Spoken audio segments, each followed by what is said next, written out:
So what we're able to do is become that network, become that family, and help her get back on track. Mic check, 1 2 1 2. What's going on? Welcome into another episode of the KZ Community Beat.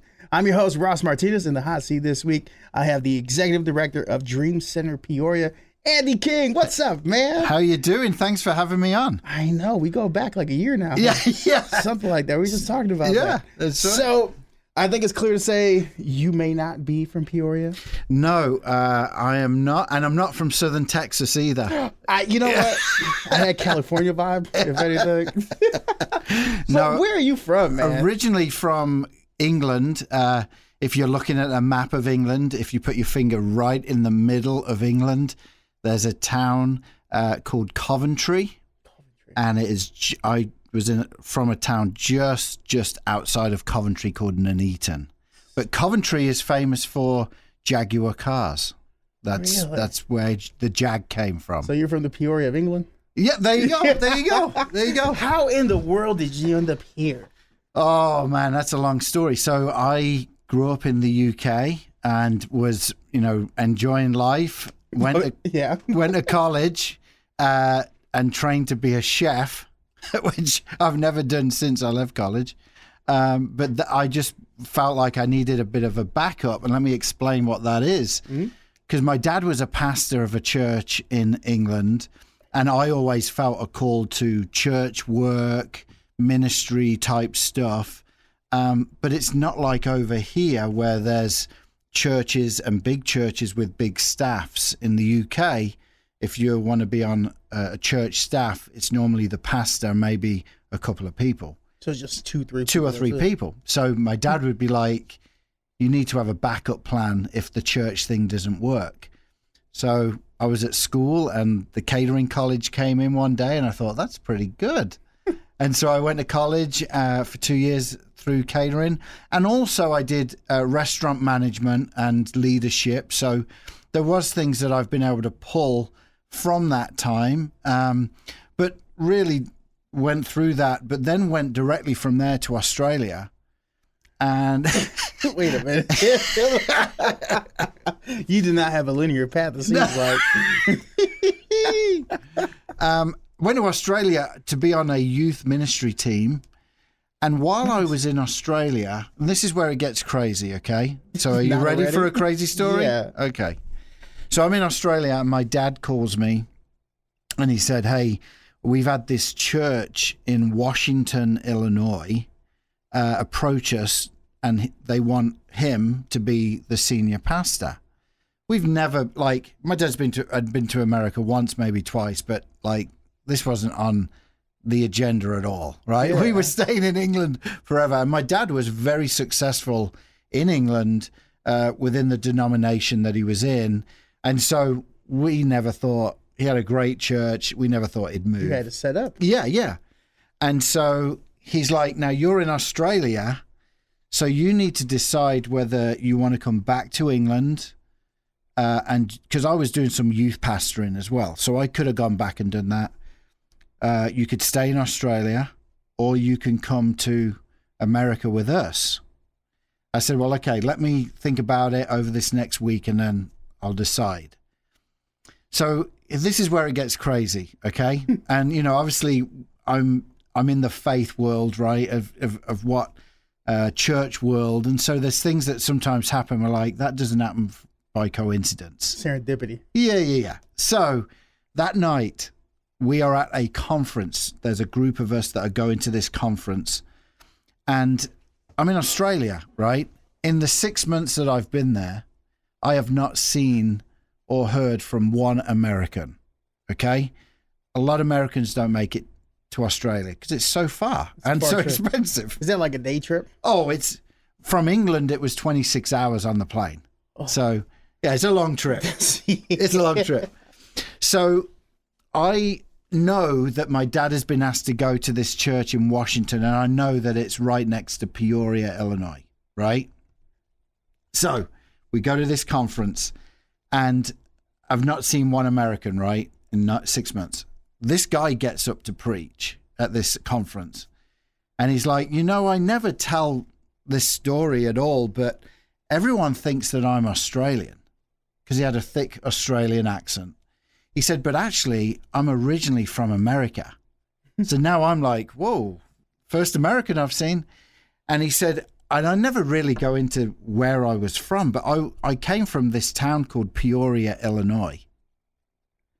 And I'm like, no way. He just said Peoria, which my dad had said, Peoria is next to Washington. Huh. I grab him afterwards. I'm like, hey, you've got to tell me more of your story. And he's like, I grew up in East Peoria and was on the border and went to Washington High School, right? And here's my dad being asked to go to the church in Washington. And I'm like, this is crazy. So if that wasn't enough of a sign for me to move to Peoria, that night I go out to watch a movie with this group I'm with. And the movie is So I Married an Axe Murderer. Oh, yeah. Right? Mike Myers, right? Comedy, great comedy. The opening scene is a coffee shop and they're following this waiter and they've got like the camera above the coffee mug, right? And they're following, you can see the crowd in front of the coffee mug and they're looking for Mike Myers and they give Mike Myers the coffee. And as the camera pans back, there is a map of America behind him. And right above his head is Peoria, Illinois. No. And so... Wait a minute. I'm going to go watch this tonight. Oh, yeah. Just to see this. It's crazy. It's the opening scene. They're in this coffee shop. There's a stand-up comic that's talking. My hair's got up.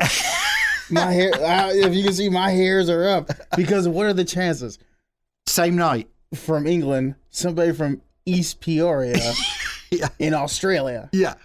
Like, I'm from Chicago, born and raised, 2.5 hours from this place. I didn't know Peoria existed until my application got sent. When I came out, I'm like, windmills. Where am I? Yeah. So from that night, I called my dad. I'm like, I don't know what I'm going to be doing, but I just know I need to come with the family and we'll see what happens. And so it was about 20 years ago that the Dream Center was established. My dad planted a church in Peoria downtown, and then that church established the Dream Center.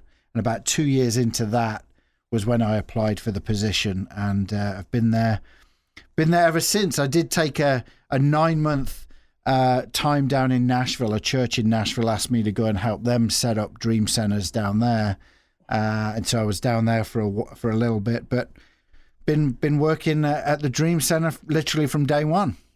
So is that why it was named Dream Center? Just chasing the dream? Well, you would think so. And you know, I just want to make this disclaimer. Mm-hmm. We are not connected to the hospitals. A lot of people think... I thought you were. Yeah. A lot of people... Jason, like... Yeah. A lot of people think that the Dream Center is the sleep apnea facility for the... I did think that when I first got it. Yeah. We are not. Although there is some sleeping that goes on there because we have a homeless shelter there. Nice. But no, it's the Dream Center was actually, the original one was established in LA. And the leadership team of that church that started with my dad went out to LA to see this model of an organization that wasn't just one church owned, but it was something that the community could wrap their arms around. But that organization could impact the community in so many ways. And so that model that they saw in LA, they brought to Peoria 21 years ago. Were you able to incorporate any of the life lessons you learned while being out overseas? Like that you saw from the pastors just being very communal? As you said, there's like 3 people running the entire faith community. Sure. Like what type of things did you bring from that chapter of your life into here being the executive director at Dream Center? Yeah. Well, for me, you know, and obviously I was very much into youth ministry for many of those years. And so I've always been a believer that, you know, the young generation or the next generation can make a difference. Of course. And so we have a lot of volunteers and even people on staff that are young. I'm okay in giving a young person a chance. They may fail a few times, but that's why I and the team are there to help them up and say, we can do this, right? And so in doing the Dream Center, we do things a bit different, right? It's not your typical non-profit, perhaps the way we do branding, perhaps the way the facility inside feels, the way we treat people. Our core values at the Dream Center is dignity, compassion, and purpose. So anyone that comes into our building, we want to feel the dignity, not just by what we do interactively, but also by the building. We don't want it looking ran down. We want it the best because we want to give someone dignity when they walk in. Yeah. We want to show them compassion, whether that's if someone is needing clothing or food or just, hey, how's it going? We can give them that. Humanity aspect. Yeah, the humanity aspect. But then where I feel a lot of nonprofits stop, and it's okay, it's not an issue at all.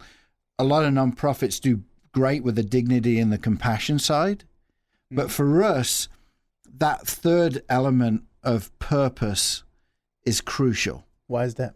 Because we see so many young people and older people who come in who have no purpose. Their dreams have been dashed. Life has hit them really hard. They feel like, for instance, we deal with a lot of homeless people. They feel like being homeless is it. And we're like, no, this is just the stepping stone to something greater. And so we try and work with each and every individual that comes through the Dream Center to not just give them dignity and compassion, but then show them that God's created them for better, for more. And so we see a lot of young people that our main core mission statement is impacting families living in poverty, starting with kids and youth. Because we know kids and youth, it's not easy for them to change where they're at. It's very difficult. You know, nowadays, even people in their 30s, 40 something. Correct. And you take a kid who's, living in a certain area of town, or maybe mom doesn't have an area to live. She's homeless. That child now is a product of what's going on in the parent's life. And so for us, if we can help impact the students and the kids, we can then have a doorway into what's happening within the home. And so that's how we approach everything we do. We're always looking at how can we impact the kids and the youth to then be able to really impact the family. Of course. I visited Dream Center once. I got invited out by Mr. Cannon. Yeah. For his, is it Elite program? Yeah. I think it is. Yeah. So besides the Elite program, what other services do you offer at the Dream Center? Yeah. So Carl Cannon, so they're a nonprofit that is housed in our building. So you give them the so we give them space. The opportunity. Yeah. Beautiful. Because we know we're not on this journey on our own, right? So within the Dream Center building, we have two other nonprofits that are in the building: Elite and Camp of Champions, which is a summer camp program. Oh, and nice. so they're housed in there. And then when it comes to the Dream Center and what we do, we have 4 areas. Okay, so the first area is what we call DCP students, and that's our kids through high school, out of school programs. So anytime after school, we'll have anywhere between 40 to 80 high schoolers and younger kids from 5 years of age up to 18. They're a part of our after school programming. Nice. And we do that different, right? How so? So for our kids from 5 to 12, 5 to 11, we have mentors, tutors. They're helping with homework. They're helping with reading skills, math, you name it. We do it like a typical after school program, right? But when those kids turn 12, so junior high through high school, they're not only getting that side of it, but we also have a full-blown trade school at the Dream Center. Oh. So we have a garage with small engine repair and motor mechanics, so like building motorbikes, lawnmowers, snow blowers, and we've got mentors that have our students with them, and they're teaching them how to change oil, how to sharpen a blade on a lawnmower, how to literally take a motorbike apart and rebuild it. Like they do all of this with the volunteers. So you're instilling them life Life skills. Life skills. Yeah. So not only do we have that, we have a carpentry studio. So kids are learning everything from building a birdhouse to a shed and everything in between. I love that. So they're learning, if you think about a shed, it's like a little house. So they're learning construction. They're learning angles. They're learning all these different things. They're using the mathematics they've learned in the program after school matters into life skills, lessons that could lead into monetary or even self-sufficient skills. If something goes broke in the house, guess what? You already know how to adapt. Yeah, absolutely. So we have motor mechanics, we have carpentry, we have 3D printing, we have electrical circuitry, we have T-shirt printing. And then the latest one that we've just opened that has exploded, and I'm hoping people that are listening to this will jump on board with this. We have DCP coffee. What's DCP coffee? And within our facility, we have a full-blown coffee roaster, and kids are learning everything from where coffee comes from. We do a whole geography lesson on where it comes from, how it gets its taste. We buy the beans green, and then the kids with some of the top roasters in Peoria show these kids how to roast the beans at the Dream Center. Then the kids package them. They go online and people can order DCP coffee and are able to get coffee that the kids have prepared. Really? Yeah. And so it's exploded on us. We can't, our roaster is going all the time because so many people, like we've got coffee shops in the area that are now using our coffee because it's so good. Really? Yeah. I see you trying to combat the Girl Scouts. Hey, come on. Come on. So, I like that. So DCP coffee, people can go on our website, and we've even got it to where people can go on and every month get a bag, or every other month get 2 bags or whatever. So like creating a rewards program now. Yeah. And what's happening is as this coffee is going out to people, that purchase it, right? The money that comes back in just goes straight back into the program. And how do these kids feel putting the product out and seeing the community support it back? It's huge, man. We've got, like in our coffee program alone, right? We have 7 students who are focused on that. All 7 had never been in a coffee shop before. Right? So you talk about expanding these kids' minds as far as we've just bought a donor just bought a brand new, like a legit brand new espresso machine, like you would see at Zion or 3030, like a legit one. These kids are now learning how to be baristas. So they could walk into a Starbucks, a Zion, 3030, the Spot. They can make their own. And they're already up on anyone who may be there for an interview because they've already learned it on a legit piece of equipment. So that's the type of stuff we're trying to do. We're trying to break the cycles of poverty and showing them a way out of poverty through different businesses and through different trades. What makes you this passionate to give back to the youth? I think it's just because I've got kids of my own and I want the best for them, right? My boys right now, both are living in LA, doing very well. One's a graphic designer, one's a musician. My daughter's 18, about to step into that next phase of leaving school, right? And I want the best for them. And I just get passionate. And I think it's the youth ministry side of me of seeing young people really succeed. And so this is a way we can do that. And that's, we've just talked about one area of the Dream Center.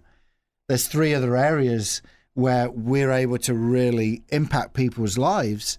But the student side of it, what's great about the students is this. We have 60 to 80, depending on time of year, if basketball season's in, you know what I mean? There's a lot of extra activities that kids do. But what's amazing is the kids that we're seeing aren't just kids who are coming from the neighborhoods, but they actually live in the building. Because the next division I want to talk about within the Dream Center is DCP housing. And what our housing is within the Dream Center, we have the only emergency shelter for women and children in Peoria. So if anyone is homeless and they're a lady or a single parent mom with kids, or a father and dad, or a family intact, our homeless shelter is the place to go. We're open 24/7. Really? And that's what makes it emergency. So 3:00 in the morning, when the police may stumble across, a lady under the bridge or somewhere, we're the only place in town that she can go to that's safe and is open. So instead of her dying at -10, -15 weather-wise, 105 outside, or 105, we're the place that's open. And so every night, now this is where it gets a bit heartbreaking for us. Mm-hmm. Every night, we're looking anywhere between 60 to 150 people coming to the Dream Center. The average age is 9 years of age. So when you consider a single parent mom comes in, she may have 3 or 4 kids. That's what lowers the average age for us. And so, like last year alone, we had 1,100 people that came to the Dream Center for shelter. And so our caseworkers can work with the individuals that come in. We know, just because of the nature of what we do, that some are going to be with us for a long time, right? Mental illness is a big deal, especially within the homeless population. And so we become home to them. But the majority, probably 75% that come in, we tell them, this isn't, we're going to, you can treat this like it's home, right? But we don't want you to feel like this is it. There's life after the Dream Center. It's comfort, hope, but also we're here to push you forward. If you like. Yeah. And so here's how we do that. We work with some amazing agencies in Peoria. If there's a family, a single parent mom, we can direct them to those agencies to get them in a home and things like that. But within the Dream Center, we have 21 apartments. The top 3 floors of the Dream Center have 1 to 3 bedroom apartments where we can transition folks from our homeless shelter who are willing and ready to do it into our village program. It's called The Village. And the reason why it's called The Village is because we know a lot of the ladies that come in, especially, they've lost that community. And let me explain why. When people come to our homeless shelter, like I mentioned, there is a small minority that are have mental illness, right? Mm. The majority are women or on their own, or families that have moved to Peoria for one or two reasons, either a job or a boyfriend. They move to Peoria from another city thinking that one of these or both of these is lined up. And when they get here, one or both falls apart. Either the job isn't here or the boyfriend says, oh, you've got 2 kids. That's not what I really signed up for. So now you've got a mom with a few kids. And what she doesn't have is the network that she had from the city that she came from. The family, the aunts, the uncles, the friends. She's moved. So now she's in a city on her own. So what we're able to do is become that network, become that family, and help her get back on track. One of the ways is getting them into the village. So we have caseworkers, we have youth workers, counselors. And here's what we found, because we've been doing this now for about 12, 13 years. And because, we're audited, every year, so we have to keep really good records, right? And so one of the things that we have found is if someone goes into the village, 97% never go back to homelessness. Really? And that's the aim for us, is get them into the village, because we know we're going to get them a job. We're going to get them friends and around the area. We're going to get them a network, may connect them to different support groups. We have different groups as well. That network starts moving to the point where now we can say, we think you're ready now to go for an apartment or even a small house. You've got this great job at one of the hospitals that we got you. You can now step out. And so we're able to help. And even when they step out, for 6 months after, our case management team are still checking on them, making sure they're okay. But 97% will never end up in our homeless shelter again. You don't see that rate.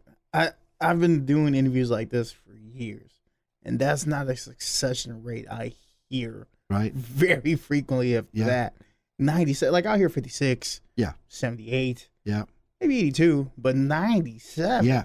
And what we find is those few that do come back are the ones that are like, well, I'm ready to go. And we're like, nah, we just feel you need to like take a little bit longer, get an establishment. And they're like, you don't kick them out. You let them feel comforted. And we want them to feel loved.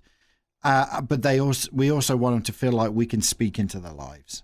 And we definitely do that. Now, there are some where we're like, you've got a legit job at OSF right now. You need to now be looking somewhere. You know what I mean? Else. Yeah. We will never kick anyone out, but we are encouraging people if we feel that they're ready. Well, yeah, because the number of homelessness fluctuates throughout the years. Yeah. How is it now in Peoria? In the last year, and this is something that we've been dealing with since literally last April, May, our numbers have doubled.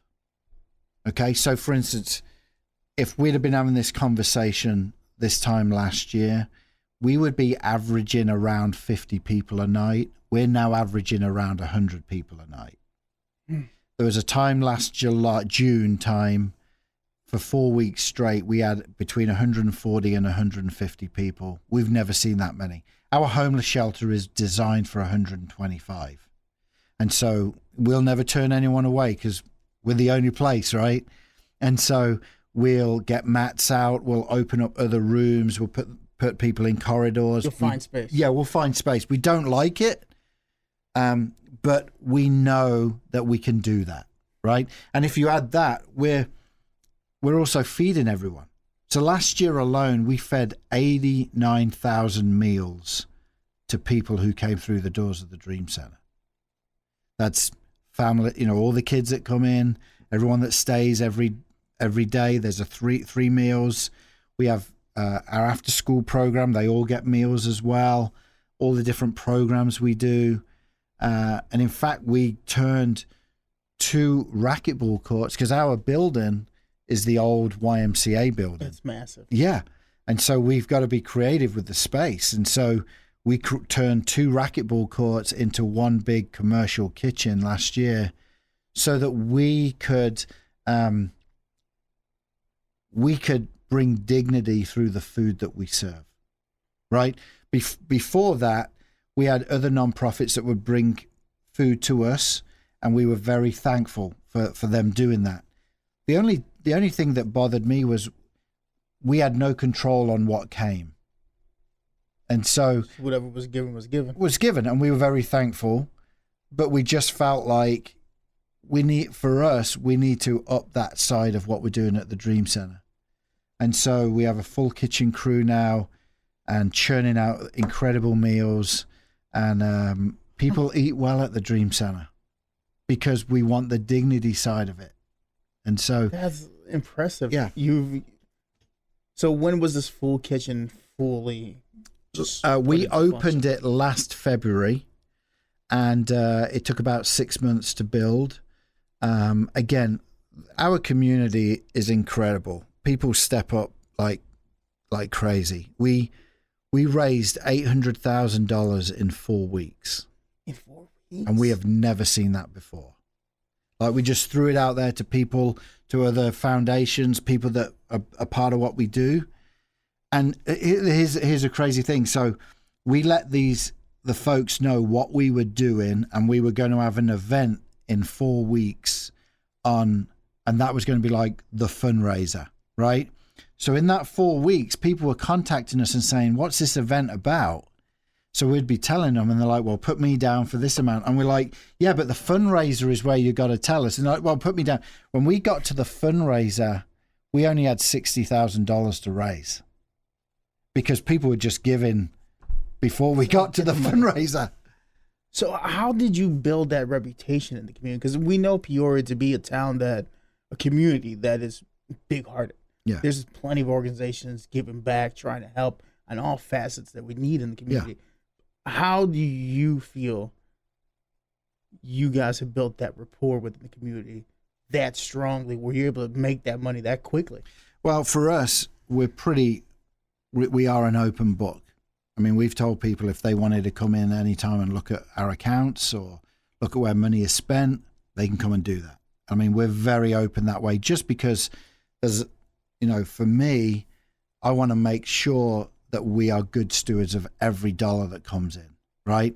And you'll find I'm the tightest guy in the world. So, I mean, I am not joking. There may be something that's like, that's going to cost us $100. And I'm like, could we get it for like 80, 70? Find the clearance. I'm like, yeah, totally.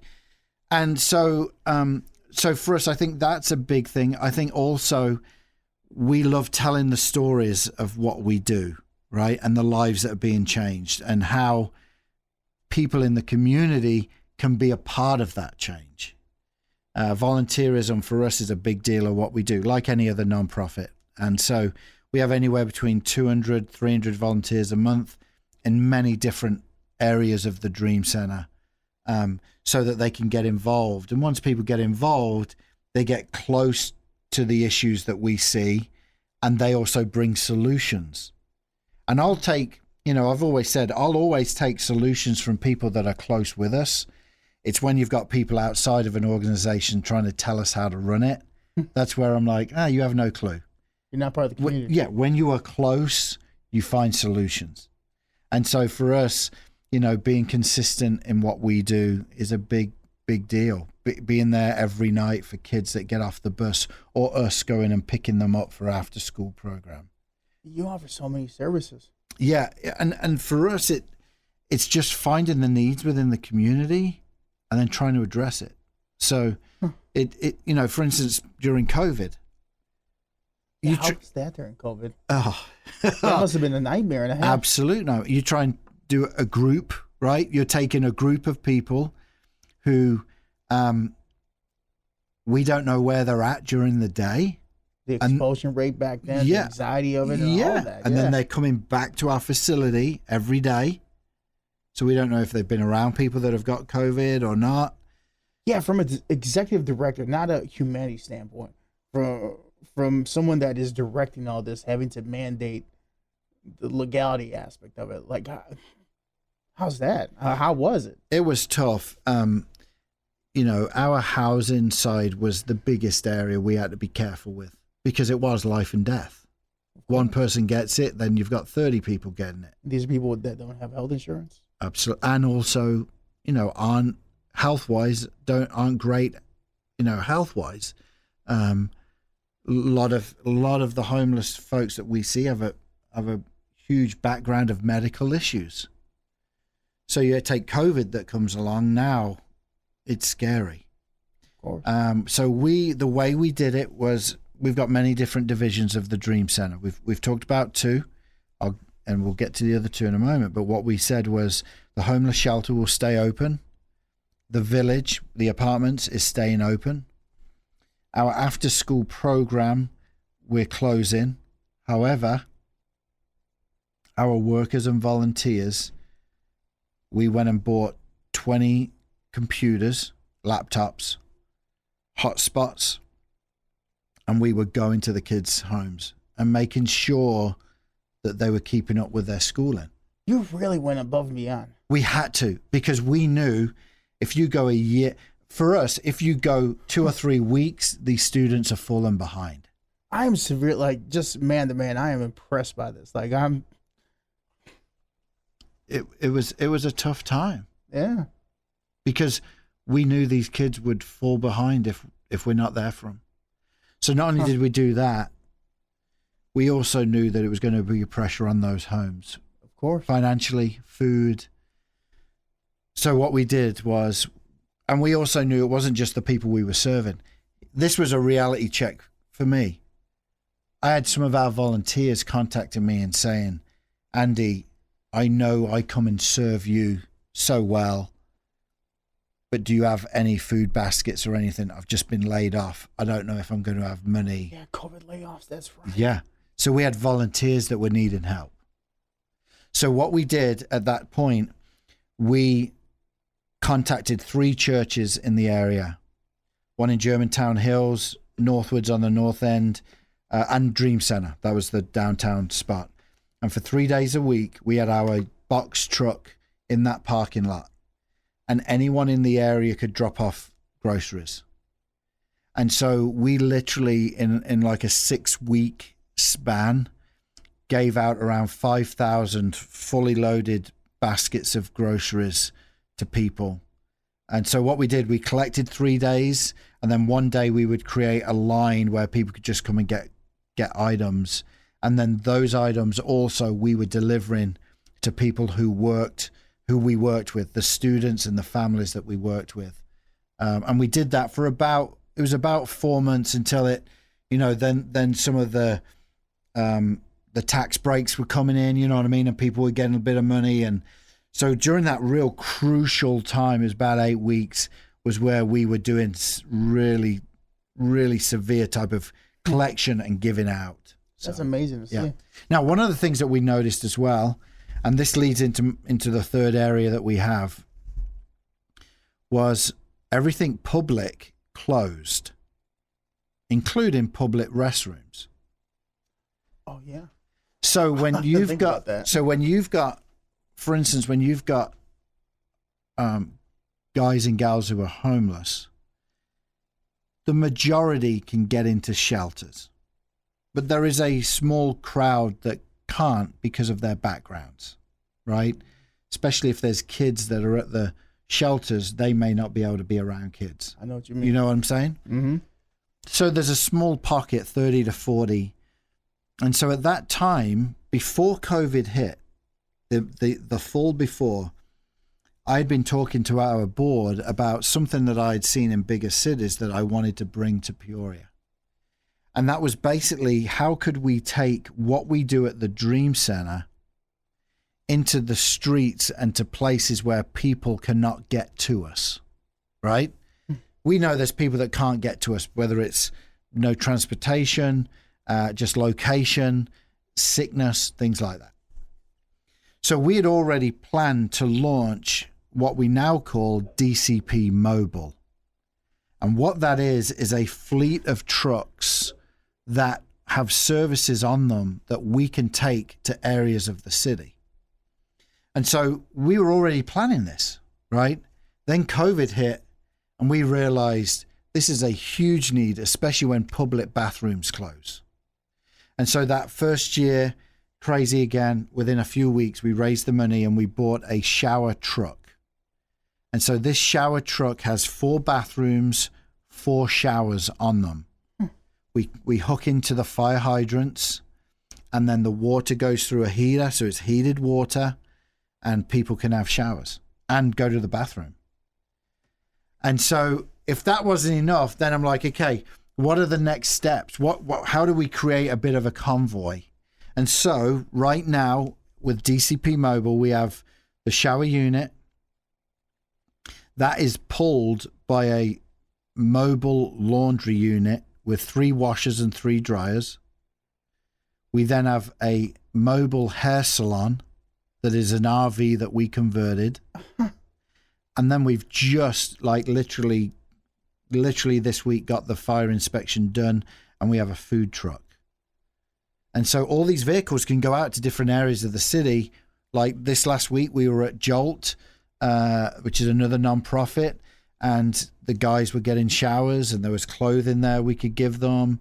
The laundry, we could do laundry while they wait. I knew you did stuff, but I didn't know it was this extent, this extensive. It feels like you're ready to go at any moment, anytime, for anybody. Yeah. It could be 3 in. You just hear, hey, they need food. You could get the food truck to them immediately. Absolutely. It's a bit like last week or 2 weeks ago when we didn't know if there was going to be tornadoes that would touch down around the area. I was bunkered in the basement. Yeah, it was we didn't know what we were going to, because a few years back, Washington got hit pretty hard, and we helped pretty significantly back then. Oh, you did? But we didn't have trucks back then, so we set up base, and then we would send volunteers over and work with a church in Washington, because people were like, where do we go? What do we do? So we worked with Connect Church over in Washington and said, here's volunteers from the Dream Center. And then Pastor Dave Jane over there then got them into different areas to help. It's like not first responder, but like your second responders. It's like you're right there. Yeah. You might not be there for, the firefight or all that, but you're there immediately right after. And we have been for years. For instance, so the last area of the Dream Center is what we call DCP Cares, which is our outreach programs that people can get involved with. So, for instance, we have a clothing store. It's open twice a month. That's open, right? And the reason why it's twice a month is because we don't want to be part of the problem. If we were open every day, people would just rely on us constantly and never go for a job or look for different things on their own. And so we said, let's open twice a month. We're there for different services. We've not only got the clothing store, there's a hair salon within the Dream Center as well that people can get their hair cut. But we call it the Hope Store. And what the Hope Store is also there for is we have basic essentials in there: clothing, hygiene products, shoes, things like that. Pots and pans for a house, curtains, just things like that, right? Just everything. Everything like that. We don't do furniture, but it's more like the household essentials, right? Like Target, but affordable. Yeah. Nothing, right? And we give everyone a bag, and when the bag's full, that's it, right? And so not only do we open that twice a month, but also if there's a fire in the city, if there's some type of disaster that happens in the city, a family's displaced, the city are calling the Dream Center immediately saying, can we get this family in? They've lost everything. And we open up immediately. Also, we're one of the first places where if a kid is pulled out of a dangerous situation with DCFS, then the caseworker and the student, or just the caseworker, has our number, and they can come and get items as quickly as they can, because a lot of these kids leave without grabbing anything because it could be dangerous. Of course. And so the trucks are really been an extension of things like that we do. We do fun stuff as well. On the April 29th, just a few weeks, we're going to have an event called Serve the City, where we encourage people to come to the Dream Center for a morning, and we have 20 different sites throughout the community with different nonprofits and different churches and different other areas of the city where we'll send work project teams out. And so they can come to the Dream Center, and we'll set up their outreach for them. You know what I mean? So churches haven't got to create an outreach side of their church. Just let the Dream Center do it for you. And so that's some of the things that we've done over the years to really impact the area. What area don't you have covered? Well, what area do you want to have covered? Let me ask that.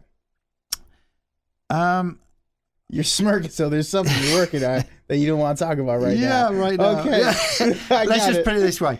There is a need within our city with teen moms that we see a huge need.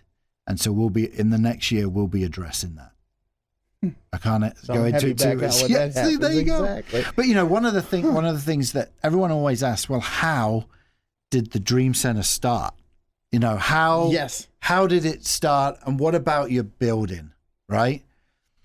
So, like I mentioned, this church, Riverside Community Church, saw a need that they wanted to address, and that was that people were coming to their church that were from the near north side, and there was needs that they were bringing, and it was too big for them. So they wanted to create something that could really help, right? But one of the needs that they heard in them very early years was kids that were not equipped for school because the grandparents or the single parent mom couldn't afford school supplies. And so back then we heard this quite a bit. So literally before the Dream Center was established as a Dream Center, they did this program called Backpack Peoria. And, heard that before. And over the years it's grown. But the first year we told the community we are going to have some backpacks with school supplies, be at this location at this day, right before school. And what happened was they had 300 bags loaded with school supplies, and they were gone within 20 minutes because there were so many people that came for them. And so from that first Backpack Peoria day to now this year, we gave away our 100,000th bag and school supplies. How many years has Dream Center been up now? 21 years. So we are averaging around 2,000 to 2,500 backpacks loaded with school supplies every year now. So the last Saturday in July, we do Backpack Peoria. And here's what we do. We have the 2,500 backpacks loaded with school supplies. We have 750 $10 uniform cards for Sam Harris Uniform Store.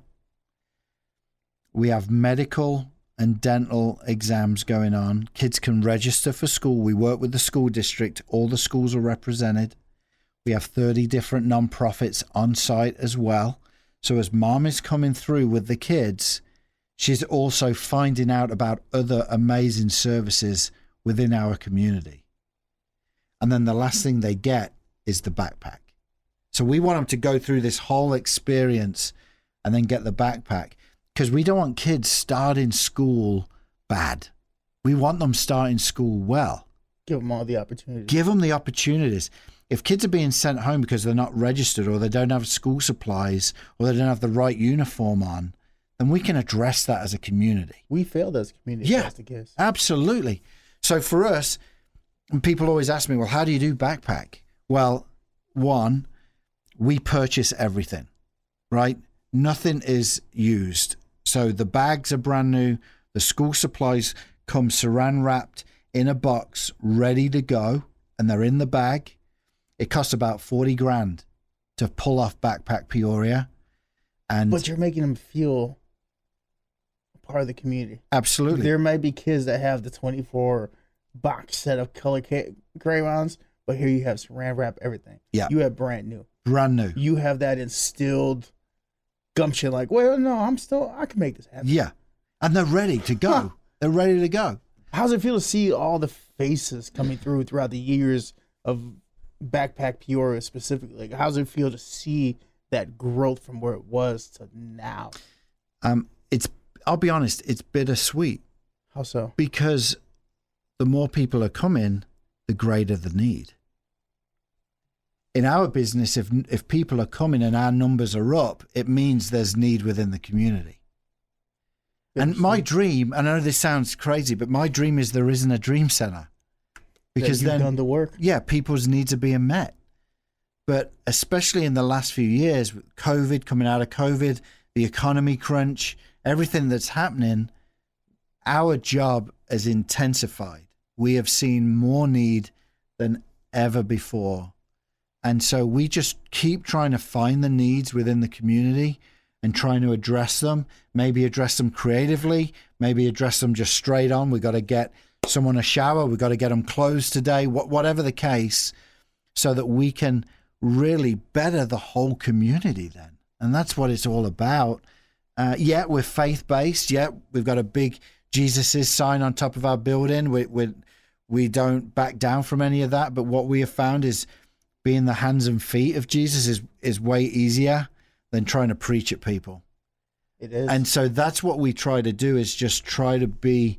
you meet people where they are. Exactly. And that's in all different walks of life. Even in our homeless shelter, it's literally from, a 75, 80-year-old lady that may have mental illness, all the way down to a pregnant mom or a newborn. And it's everyone in between. And so for us, we're just thankful that we can do what we're doing in the building we're doing. And, to be honest with you, the way we got our building was a story in itself. And am I okay to share that story? Let's go. I'm on the clock. Okay. So our building, it was the old YMCA building. It was built in 1953. And I was about 2 years into being the executive director. And I had a cubicle at the church. There was me and a part-timer. And I remember walking into the board and saying, I'm done. And they're like, wait, you've only been here 2 years? And I'm like, no, not done. I'm done with not having a dream center. We can't say we're the dream center when we don't have the center part. We're just the dream part. And so they said, well, what do you want to do? And I said, listen, there has been this YMCA building that has been empty for 4 years. I want to go and talk to them. And they're like, well, okay. Now, you got to remember, our budget back then was just over $100,000 a year. You want for the building. Right. We're now going to go for this building. The building, 4 years, when it went on the market 4 years before we entered the talks, started at $4 million. That, which is a lot of money. Talk about overshooting your coverage, brother. Yeah. So now we've gone 4 years. It's now down to 1.4 million, but still 1.4 million we do not have, right? Yeah. So, but they didn't know that. So can't bluff the casino. Yeah. So I go and start talking. I called the Y, and the guy on the phone starts laughing at me. And he's like, you want to buy the building? I'm like, yeah. He's like, it's really funny that you should call today. And I said, why? He said, because in the last 9 months, we haven't had one person call wanting to buy this building. But today, you have called and Methodist Hospital have called, which is directly across the street from this building. Yeah. And he said, that's funny, you guys both would call on the same day. Yeah. And I said, well, let's meet. Why don't your board, my board, and Methodist board all meet? Stop. So we met at the building, and I just got up and just shared my heart for the poor and the broken and kids especially. And I mean, I knew the hospital was in the room, so I even was like, this will be a spiritual hospital. Like I'm trying to the keyword. Yeah. I'm like, I got one shot at this, right? I'm going for it. So I sit down, and then Methodist Hospital then got up and said, well, if we bought the building, we would knock it down. They said, we don't want the building. What we want is the football field size parking lot that is across the street that is a part of this property. And so I said, so wait a minute. So let me get you right. You would knock down 140,000 square foot building just so you can get the parking lot across the street? And they said, yeah. I said, wait. We want the building. You want the parking lot. It's 1.4 million for the whole thing. I said to them, what do you want to pay for the parking lot? And they said, we'll pay 1.2 million. Stop it. So we bought the Dream Center for $200,000. I almost cussed. I mean, I can cuss, but I don't want to cuss at you. But the inner Chicago in me wanted to say something really bad right there. So here's the crazy thing. Since then, we've had that about 15, 16 years. We've literally put $10 million into the building. Yeah, the programs alone and everything. Right. Well, just the actual building and getting it in shape, about 10 million. We have never gone to the bank once. I almost cussed at you again. What? Because people get behind the vision. They get behind the story of what we're doing and what we're trying to do. When we did a homeless shelter renovation that was finished. Now, tell me this wasn't a God thing. It opened Christmas Eve of 2019, right? It took about 9 months to renovate, going from one floor of the Dream Center, and we expanded onto 2 floors So one floor was for sleeping, the other floor was for during the day, right? That was a $1.4 million renovation, right? And within a few months, we had it all paid for. That's the third time I was cussed at you. Right. That's crazy. Right, because people see the need. They see that the way we're trying to do it, and they want to get behind it. And so when I say 10 million, like that includes that renovation. We've replaced all the roofs, which can you imagine is crazy amount of money. We've renovated areas of the Dream Center. Okay, here's another thing. You don't think about when you buy a building and they're like 200,000. Yeah. Our Amarin bill. Yeah. When they're not sponsored, so we can talk about them. Yeah. When we bought the building, now they help us a lot now. All right, never mind, friend. Your acquaintances. But when we bought the building, our Amarin bill was $16,000 to $17,000 a month. In the winter. So the biggest job that we had to do and you'll get a kick out of this. We had to replace every window in the building. Because they were breezy? Yeah. Yeah. So the windows alone cost $400,000. Why didn't you just put plastic over it? Well, think about what we bought the building for. The windows cost double what we bought the building. Right? Then we had to get all the ACs and all the furnaces because it was on this old boiler system. So it's stuff like that over the years people have just invested in, and we're not there yet. We need people investing us even more now. Remember I mentioned it was $100,000, right, that cost in a year. Now we have over 50 staff members, a lot of people that we've hired that have come through our program.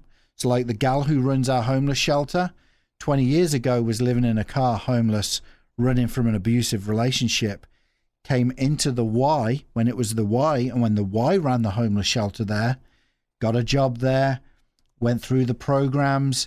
When we then took on the homeless shelter, I said to her, you got to come and help me. I've never run a homeless shelter before. She is still with us. Can I talk to her? I would love to hear that story. Oh, her story is crazy. I'll connect you with her. Because her story is incredible. So not only is she employed, when she was running this abusive relationship, she had these two little kids. One of the little kids is now one of our main maintenance guys at the Dream Center. So it is the community that you're talking Absolutely. about. It's not only building it and stealing that hope, but providing the humanity enough that they want to give back. Yeah. We've even got kids with our trades programs that we're hiring to be student leaders within the programs. That has to be something, like, as an individual that goes through the program and now giving back, and that's now a job for me. Like, I just put myself in the shoes for a second. It's like the passion you got instilled, you're now putting it back out. You're now creating mentorship within the community. Absolutely. And that's why we're always talking to people about, I talked about the 100,000, right? 50 odd staff members. We're now a $2.5 million operation. So it's not like we're on cruise control. Like, we get probably $1 million through grants because of the work we do. We have FEMA and different other agents, other different grants that come in, right? From the government, city, state. But then we've got to raise $1.5 million or more every year. So we have a good year, but we're like, okay, we've got to go and tell the story again. Yeah. And people just get involved monthly. They're involved financially. They get involved with projects, things like that.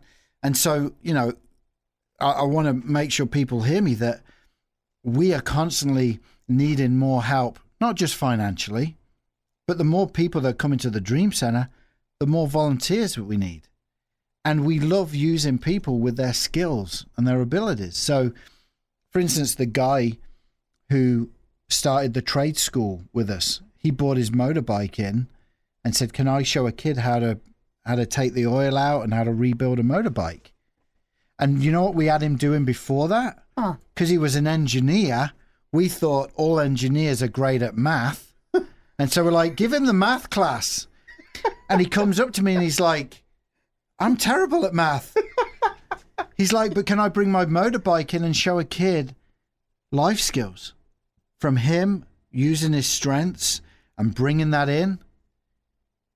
He now has this full-blown department. He has 20 volunteers just in the motor mechanics area. I feel like everything from Australia to now has just been God. Serendipity. It's just following the little whisper you hear. Yeah. Small. The odds that for that amount of time, nobody contacted them, the wife. Right. And then one day, both of you. And you're able to sales pitch them, and all they want is the parking lot? Yeah. And the crazy thing is, looking back, and you know, you've been in Peoria for a year, so you won't remember this. But Methodist Hospital, you used to go into the main entrance. You would drive underneath the building, and ER and everything was right there. When they did this negotiation with us, it was because they changed the whole way you go into the hospital now. And so that was a critical piece for them. We didn't know that at the time. And here's the other thing. They already owned 2/3 of that parking lot. It was the last third, that football field sized parking lot, that they needed so that they could create the entrance in. We didn't know that. So if they hadn't changed that, we wouldn't have Dream got it. Center. Yeah. Crazy. That got my hairs up again. Yeah. Because it's crazy when you retrospectively start looking back. Not crazy, but it's intense. When you start looking at your story, you start saying, wait, this had to happen in order for these dominoes to fall down. Yeah. And if this one domino is not there, Yeah. actually, if you really think about it, if that one person that stood up to talk and wasn't from Peoria, did not know about it, did not know about Washington, all that, none of this happened. Here's a crazy thing. When we moved to Washington, I was telling this story to a lady in the church, and I told her this guy's name who got up to preach, and she's like, I went to high school with him. Because she was from East Peoria, Washington area. And she's like, I always wondered what he was doing, because he left like 16, 17, and he was now 30 odd, right? Speaking in Australia, lives there. She went to school with him. She knew him. How crazy was that? So, you know, everything works well, and you know, when it comes to the Dream Center, like I said, we're always looking. You know, right now, for instance, we are about 6 months away from opening a recording studio at the Dream Center. Oh, so you need some people to teach voice work? Come on. All right, might as well. You know, we're going to have a podcasting room in there. We're going to have, you know, obviously bands will be able to go in there. I'm good with digital flyers. See? Audio editing. Oh. I used to teach audio classes. Okay, cool. And voiceover work, radio, all that. Come on. We can make this happen. Yeah, we just got a grant from Springfield Clinic, and also from a private donor who is setting it up with all the tech you can imagine, brand new Pro Tools and everything else. And really? And so the way that will work, the recording studio is on the weekends, bands will be able to come in, rent it, you know, record. The money that comes in from that will help them run the program. But then during the week, kids will be learning guitar lessons, drum lessons, bass, keyboard, and they'll be able to not just learn it, but then go in the studio and record. This has got to be serendipity too. I used to teach audio classes. Oh man, come on. We're just It's been a while. It's been a while trying to get you on this pod. I've been trying to get you on this pod for a little bit. It just so happens you're here now. Yeah. All right, before we wrap up, Andy, just to remind anybody listening, this is Andy King, the executive director of Dream Center Peoria. Amazing conversation.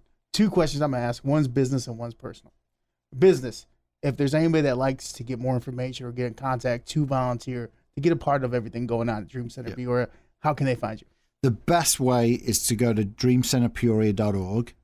That's the best way. And also follow us on social media at Dream Center Peoria. And if you want to follow me, you can. I'm at Andy Brit, B-R-I-T. Oh, very on brand. Yeah. So if you want to get a hold of us that way, definitely reach out. So yeah, that's the best way, especially volunteering. There's a button there that says get involved, and you can hit volunteer. I got a message from you very quickly reaching out through the email or the app. Not the app, the website. I'm sorry. Yeah. Okay, last question before we wrap up. Yeah. Let's go back in time. Let's go back to Australia, sitting in that moment. Looking back from here to now, how does that all feel? Man, it's been a journey. Because it's not all ups, right? There's downs as well. Mm-hmm. But I can honestly say God's looked after me and my family, and I've had to get out of the boat, so to speak, from the Bible where Peter got out the boat. He didn't know where he was going, but he stood on water. Mm-hmm. That's been me and my story, and sometimes I've sank, right? We are. Yeah. But just looking back, how God's been good, and we've been able to impact so many people and keep going. I'll finish with this. I was at an event just a few months back. I just finished speaking. I come off the stage, and this African-American guy came up to me, probably about 25. And he's like, you have no idea who I am. He's like, but I just want to say thank you. I said, why? He said, because 10 years ago, I was living in the shelter with my mom. And I just want to let you know, I'm now a homeowner. I've got a job. I'm doing well. I've got a family. I just want to say thank you. They're the moments that I live for. That's beautiful. Yeah. That's been another episode of the KZ Community Beat. My guest this week, Andy King, the executive director of Dream Center Peoria. Maybe my boss eventually for teaching radio classes. Come on. All right, go back, listen to all the other episodes, and I will tell Santa Claus you've been a good person to me and mine. Without further ado, peace out.